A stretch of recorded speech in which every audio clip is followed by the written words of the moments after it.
Bismillahirrahmanirrahim. Assalamualaikum warahmatullahi wabarakatuh. Hari ini kita akan belajar mengenai operasi vektor, di mana pertemuan sebelumnya kita sudah mempelajari konsep dasar dari vektor. Nah, kemudian pada bab ini kita akan mempelajari beberapa bahasan, di antaranya yang pertama penjumlahan dan pengurangan vektor, kemudian perkalian skalar dengan vektor, kesamaan vektor, dan perbandingan vektor. Nah, yang pertama adalah penjumlahan dan pengurangan vektor. Terdapat dua cara, yaitu dengan metode analitik atau aljabar, dan yang kedua dengan metode geometri. Yang akan kita bahas pertama kali di sini adalah operasi penjumlahan vektor secara analitik atau aljabar. Untuk U dan V pada dimensi 2, jika U-nya A dan B dan vektor V-nya C, D, maka jika kita menjumlahkan vektor U ditambah vektor V akan sama dengan AB ditambah CD atau sama dengan A tambah C, B tambah D. Mudah ya? Nah, begitupun terjadi hal ini terjadi di dimensi 3. Misal vektor U-nya itu A, B, C dan vektor V-nya D, E, F. Maka vektor U ditambah vektor V sama dengan A, B, C ditambah D, E, F atau sama dengan A tambah B, A tambah D, B tambah E, C tambah F. Nah, kemudian bagaimana dengan pengurangan? Pengurangan juga sama ya. Di sini misalnya ada pada dimensi 2, jika vektor U-nya AB dan vektor V-nya CD, maka vektor U dikurangi vektor V sama dengan AB dikurangi CD sama dengan A kurangi C, B kurangi D. Nah, ini juga sama berlaku di dimensi 3, langsung saja dikurangin A kurangi D, B kurangi E, C dikurangi F. Paham ya? Nah, sekarang kita akan mencoba memperhatikan dua contoh. Di sini ada contoh 1, di mana diketahui vektor A-nya adalah 73 dan vektor B-nya 51. Kemudian di sini sudah ada C itu A ditambah B. Tentukan vektor C. Penyelesaiannya C sama dengan A ditambah B, otomatis kita harus menjumlahkan vektor yang ada di A dengan vektor yang ada di B. 7 tambah 5, 12, 3 tambah 1, 4. Nah, kemudian di contoh 2, diketahui vektor P-nya negatif 1, 2, 9, dan Q-nya 6, 1, negatif 2, dan R-nya sama dengan P dikurangi Q, tentukanlah vektor R. Di sini sudah kita ketahui bahwa R itu adalah P sama dengan Q. Maka kita tinggal memasukkan nilai P dan Q ini ke dalam langkah yang pertama. P-nya negatif 1, 2, 9, kemudian dikurangi Q. Q-nya bernilai 6, 1, dan negatif 2, maka hasilnya menjadi negatif 7, 1, dan 11. Mudah ya, jadi pada dasarnya ketika ada operasi penjumlahan dan pengurangan vektor dengan metode analitik, tinggal kita langsung atau mengurangkan elemen-elemen tersebut gitu. Nah, sekarang kita akan membahas operasi penjumlahan vektor secara geometri. Misal diketahui vektor U-nya seperti ini, vektor V-nya seperti ini. Pertanyaannya, berapakah U tambah V dengan metode geometri? Secara geometri terbagi menjadi dua. Yang pertama bisa menjadi segitiga, yang kedua bisa menjadi jejer genjang. Di mana kita akan membahas tentang operasi penjumlahan vektor secara geometri segitiga. Yang pertama kita harus menuliskan kembali gambar dari vektor U.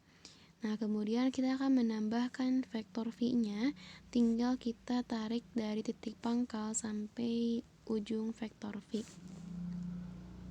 Kemudian setelah ini saling menyambung, kita tariklah satu garis dari titik pangkal U sampai titik ujung V. Maka ini adalah U ditambah V, akan berbentuk segitiga. Nah, kemudian bagaimana dengan jejer genjang? Dengan jajar genjang ini dari vektor U-nya tulis kembali. Nah, kemudian kita jangan melanjutkan ke sini, tapi kita harus menuliskan vektor V di titik pangkalnya, bukan di titik ujungnya. Kemudian kita tariklah garis vektor V ini dan kita mencari garis bayang. Kita tarik dari titik pangkal sampai ujung titik bayangnya. Maka garis ini dengan ini akan sama. Maka ada dua cara, yang pertama segitiga, yang kedua jajar genjang. Nah, kemudian bagaimana dengan pengurangan vektor secara geometri? Sama juga ya, hanya bedanya jika vektor U seperti ini, vektor V-nya seperti ini, karena ini pengurangan, ingat ya, vektor itu adalah besaran yang memiliki nilai dan juga arah. Ketika ini V-nya positif, kalau misalnya pertanyaannya U dikurangi V, maka kita akan merubah V ini menjadi negatif V ke sini gitu. Nah, setelah itu kita akan melanjutkan lagi menjadi segitiga. Dari vektor U dikurangi vektor V, artinya kita menggunakan garis negatif V yang ini. Dari titik pangkal U sampai titik ujung U, dilanjutkan kembali dari titik ujung U sampai titik ujung negatif V. Kemudian kita tarik titik pangkalnya sampai titik ujung negatif V. Inilah bentuk dari pengurangan vektor secara geometri metode segitiga. Nah, kemudian jajar genjang juga sama. Kita menggambarkan vektor U, kemudian di titik pangkal, bukan di titik ujung, titik pangkal kita tuliskan vektor negatif V-nya. Kemudian buatlah garis bayang dan tarik garis dari titik pangkal sampai ujung bayang-bayangnya. Nah, berarti catatannya adalah ketika membuat dengan metode segitiga, kita bisa melanjutkan di setelah vektor ujung yang pertama. Tapi pada jajar genjang kita bisa membuat garis yang selanjutnya di titik pangkalnya gitu ya. Nah, kemudian kita akan masuk ke perkalian skalar vektor. Perkalian skalar dengan vektor itu ada dua metode. Yang pertama secara analitik atau aljabar, yang kedua secara geometri. Yang pertama, perkalian skalar dengan vektor secara analitik atau secara aljabar. Perkalian skalar dengan vektor caranya hanya mengkalikan semua unsur pada vektor dengan skalar. Skalar itu artinya suatu bilangan ya. Misalnya kita memiliki vektor U sama dengan AB, anggap C-nya tidak ada ya, maaf itu tertulis, dan vektor V-nya sama dengan DEF. Dengan skalarnya K, maka K dikali U akan sama dengan K kali A dan K kali B. Begitupun dengan K kali V sama dengan K kali D, K kali E, dan K kali F. Contoh, diketahui vektor Pi-nya sama dengan 5I. Tentukan vektor 5P. Maka skalar 5 ini akan kita kalikan dengan semua unsur yang ada di vektor P. 5 dikali 5, 25. 5 dikali 1, 5. Maka hasilnya menjadi 255. Nah, adapun sifat-sifat pada perkalian skalar dengan vektor ada beberapa macam. Yang pertama itu M plus minus N dikali U sama dengan M dikali U plus minus N dikali U. Kemudian yang kedua, M dikali N dikalikan dengan vektor U akan sama dengan M dikalikan dengan N kali U.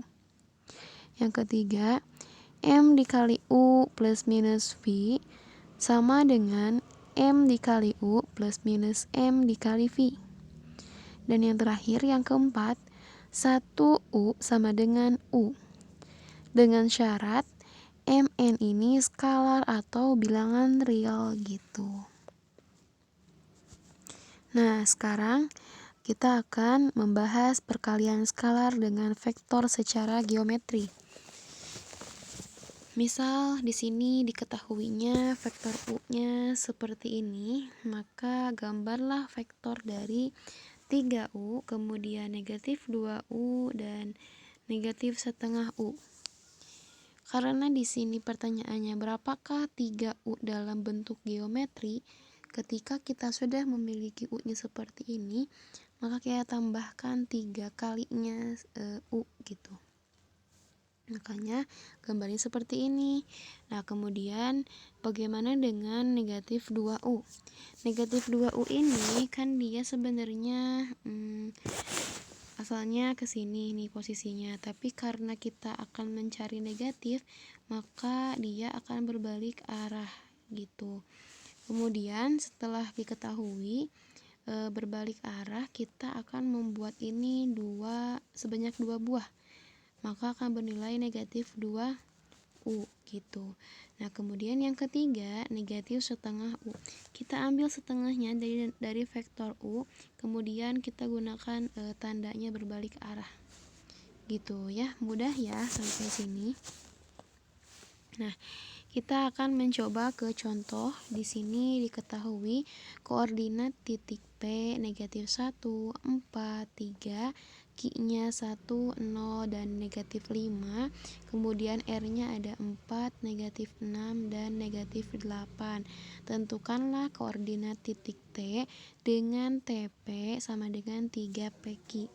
Ingat ya, ketika kita memiliki misalnya vektor AB akan sama dengan B dikurangi A. Masih ingat ya? Nah, ketika kita memiliki vektor TP, artinya P dikurangi T gitu.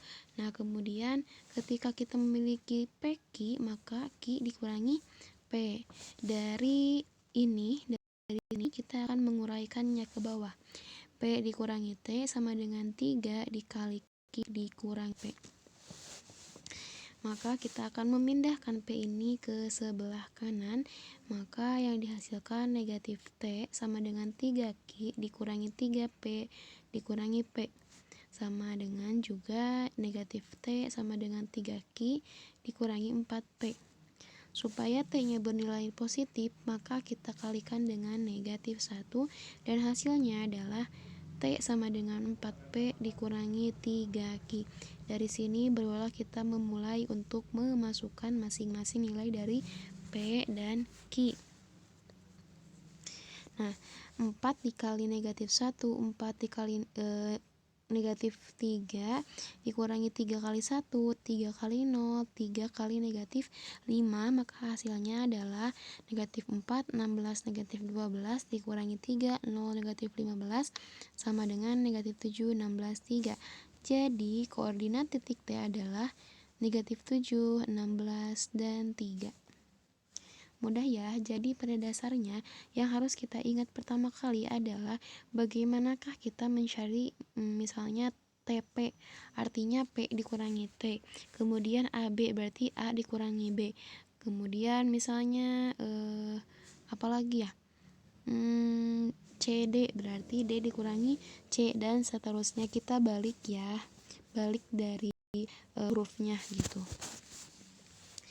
Nah, adapun yang ketiga ini mengenai kesamaan vektor, di mana dua buah vektor atau lebih dikatakan sama jika dan hanya jika vektor-vektor tersebut memiliki arah dan panjang yang sama. Yang pertama, secara geometri.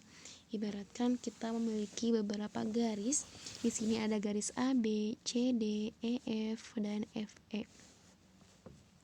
Nah, di sini kita lihat bahwa garis AB atau vektor AB sama dengan vektor CD karena besar dan atau panjang dan arahnya juga sama.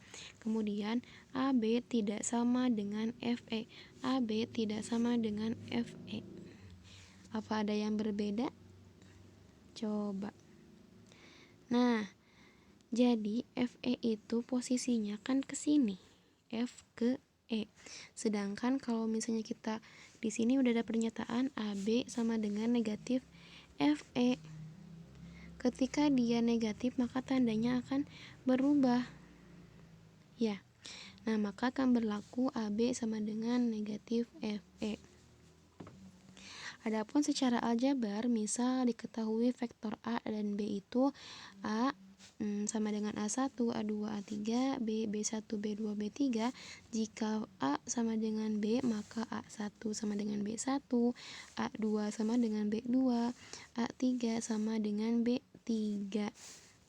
Oke, supaya lebih paham, Ibu akan memberikan salah satu contoh soal di mana di sini diketahui A-nya itu 2 dan negatif 8, kemudian B-nya 2, 2K ditambah 4. Jika A sama dengan B, berapakah nilai K kuadrat ditambah 10? Yang pertama kali kita harus cari adalah berapakah nilai K ini. Karena kita sudah memiliki syarat di sini A-nya sama dengan B, kita akan menggunakan ini sebagai langkah pertama. Nah, A sama dengan B, artinya A-nya 2 dan negatif 8, B-nya 2, 2K tambah 4. Ini kan sudah sama nih, 2 dengan 2. Nah, ini yang kedua, negatif 8 sama dengan 2K tambah 4. Kita pakai deh yang ini, karena kita akan mencari nilai K itu sendiri. Nah, kemudian supaya lebih mudah kita pindah ruaskan, 2K ditambah 4 sama dengan negatif 8, sama aja ya, hanya berputar balik bukan pindah ruaskan. Nah, ketika di plus 4 baru dia berpindah ruas, maka 2K sama dengan negatif 8 dikurangi 4. Hasilnya 2K sama dengan negatif 12 dan K-nya bernilai negatif 6. Ketika K-nya sudah memiliki nilai negatif 6 dan pertanyaannya K pangkat 2 tambah 10, maka akan berlaku negatif 6 dikuadratkan ditambah 10 sama dengan 36 ditambah 10, hasilnya 46. Begitu ya. Jadi kalau misalnya ada angka yang tidak diketahui atau seperti ini, silahkan cari dengan menyelesaikan persamaan linear satu variabel yang sudah dibahas di kelas 7 ya, kalau tidak salah waktu SMP. Nah, kemudian contoh yang kedua. Misalnya diketahui koordinat titik A 5, 1, 6, C 2, 3, negatif 8, kemudian B itu dan D negatif 1, 4, 3. Jika segi 4 berbentuk jajar genjang, tentukanlah koordinat titik B. Yang pertama kali kita membuat segi 4 jajar genjang dan berikan masing-masing titiknya. A, B, C, D ya, A, B, C, D. Nah, karena kita lihat bahwa AB ini akan sama dengan DC, maka kita gunakan itu sebagai langkah awal, di mana vektor AB sama dengan B kurangi A dan DC adalah C dikurangi D. Nah, kemudian yang akan kita cari adalah koordinat titik B, di mana kita akan memindah ruaskan negatif A ke sebelah kanan, hasilnya menjadi B sama dengan C dikurangi D tambah A.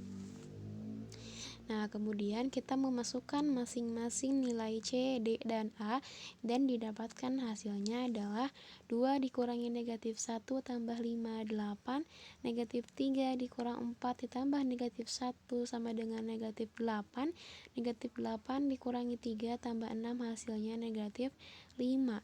Maka koordinat titik B-nya adalah 8, negatif 8, dan negatif 5.